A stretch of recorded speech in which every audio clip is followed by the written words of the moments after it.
those small changes can really start to add up to make a difference, which is why every day is Earth Day.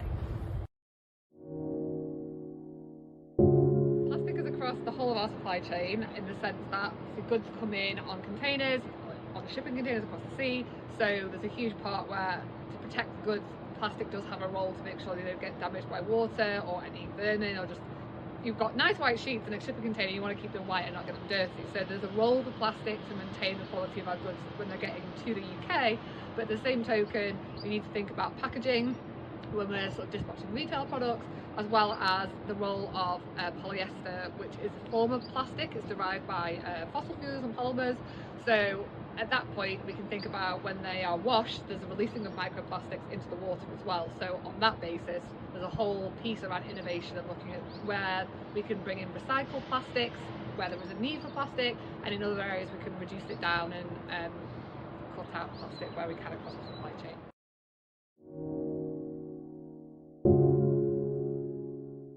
So for our Linen Connect brand, in terms of our contract linen supply, we've been working with our supplier base to change all of the packaging. So when we're dispatching and shipping through containers, to protect the goods, we've shipped and changed all of our packaging to be 70% recycled plastic. So at least at that point it's protected, but we're using less virgin plastic for protection of goods when we're shipping. As a group level, we used to have plastic water bottles brought to the office just based on where we are in Salford in the Chip Canal, quality of water. It was recommended that it's better that it's filtered. So we were buying in big plastic bottles of filtered water, which included road mileage to get it here, big massive plastic drums.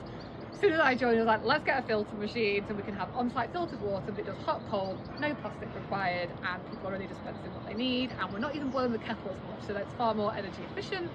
On our retail side, our Charlotte Thomas brand, because we sell packaged bedding and it also gets stored in warehouse, again we've had to think quite carefully, making sure that there's still a value to keeping the goods clean and safe in the packaging. So we've switched that to 70% plastic as well. It does make the packaging ever so slightly cloudier, but you can still see the designs through it, and on that basis we're protecting our goods but still bringing in more recycled content to reduce our consumption of virgin plastic.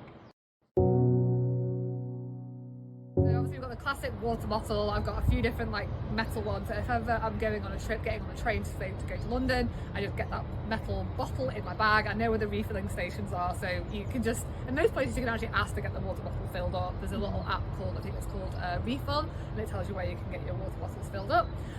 Coffee cups, again, got plenty of those. They're really good for being on the road. The other one related to like laundry and washing is you can get the little sort of it's like a little piece of paper and it's got the washing detergent on it, but it's packaged in a little cardboard packet, so you're not buying big plastic sort of washing powder like dispensers or the liquid ones. So at that point you're still getting the wash, but the packaging is fully recyclable with it being cardboard, and you just put it straight in the wash, and I've had no issues washing nice clean linen at home. And then the last one is a local veg box. So there's loads of plastic packaging that we now get on our fruit and vegetables. So we get a 2-week veg box delivery, there's no plastic inside, and it's all grown within 25 miles radius of delivery. So there's less air miles and there's less plastic in the packaging.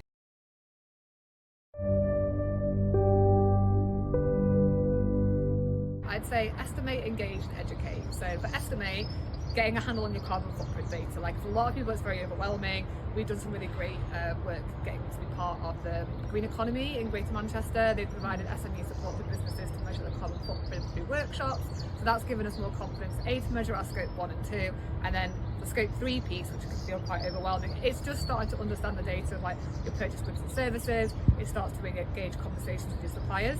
So then that engaging of asking questions, what are they doing? What data have you got?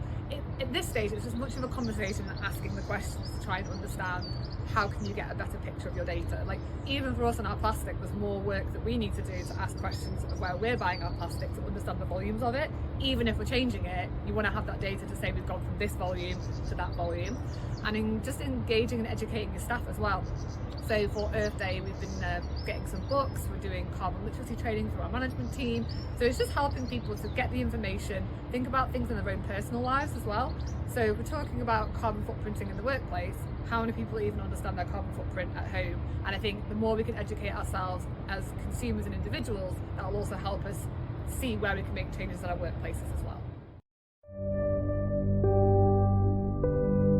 Earth Day is important because every day is Earth Day. It's not just one day, it's 365 days a year. We need to be living and breathing and thinking about the actions that we can be taking day in, day out to, safeguard the future of our planet. So firstly is awareness. I think people are aware, but there's still a lot more. People can feel fatigued. There's a lot of almost like climate anxiety happening now. So it's trying to shift the conversation to more positive awareness, things like regeneration, looking at how we can bring nature back. Everyone loves to be around nature. So then once we've done the awareness bit, the education piece. So for example, for us as a company, we've bought a number of books, ebooks as well, where we're giving our staff access to this information to educate themselves personally as well as professionally to make changes in their personal and professional lives. And then for me, it's that action. It's like, what are those like small little steps that we can do? It can feel really overwhelming. Yes, there's a lot that big companies need to do so we can clean up and make a bigger impact with the very high carbon intensive activities that they're doing. But fundamentally, if we all just start to apply consumer pressure as well, then everything can start to sum up to make a big change if we all do our part. It's making people aware about the small changes that we can do. So for plastic, the average sort of carbon emissions, the carbon equivalent footprint of a plastic bottle, about 82 grams of carbon for a plastic bottle. So in July, we did the Plastic Free July challenge, and there's like loads of good little examples in here of small things that you can do. So across the whole month of July, the team made a number of different swaps. We did 415 altogether, and the equivalent of those 415 swaps times by the carbon footprint of a plastic bottle equates to about 34 kilograms of carbon, CO2 equivalent. That, in terms of equivalent terms, is then either a one-way flight from London to Paris, that is 34 tumble dries, or 17 10-minute hot showers. So just for 1 month, a small team of 20 people making some changes, that all adds up to quite a big carbon footprint saving just by reducing the amount of plastic. So if that can be done for 1 month, think what we could do for a year, think what we could do if the whole school or more workplaces did it. So those small changes can really start to add up to make a difference. Which is why every day is Earth Day.